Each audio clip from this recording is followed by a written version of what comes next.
Ramalzé, qui avait développé une théorie comme quoi les graphes, c'était des machines de guerre. Et qu'au fait, elles existaient par concurrence avec les autres graffeurs, les autres graphes. Il disait que chaque graphe était un espèce de tank de guerre. Il a fait les premières flèches dans le graffiti parce qu'il avait représenté au fait sur un canson, sur plusieurs cançons en panoramique. Il avait fait les arcanes du métro. Et entre les arcanes, il y avait des machines de guerre qui étaient des graffitis qui se lançaient des missiles entre eux. Et ces missiles-là, c'était les premières flèches. Il y a un mystère un petit peu sur l'origine de qu'est-ce qui a amené ça, parce que justement Ramalzé s'en défend aussi, mais il y a Festou aussi qui dit qu'il a été le premier à avoir fait ça. Il a ramené les flèches vers soi-même pour montrer le travail introspectif. C'est là où moi aussi j'ai compris qu'il y avait un lien avec l'art éthiopien, qui justement développait des entrelacs pour montrer les cheminements intellectuels.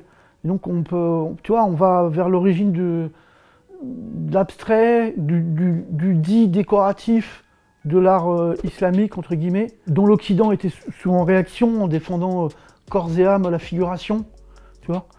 Alors que justement Klimt, qui était autrichien, et dont l'Autriche était touchée l'Empire ottoman à l'époque, sa réflexion sur les drapés, etc., et les motifs des drapés, c'est une façon d'assimiler aussi l'art justement islamique, de l'incorporer et de le mettre même au centre du sujet.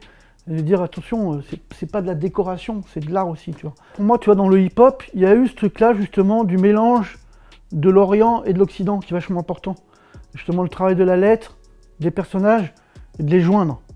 Sauf que dans le graffiti, si tu veux, la figure, le personnage, c'est une connotation d'art populaire, donc je veux dire accessible, influencé par la BD. C'est une façon de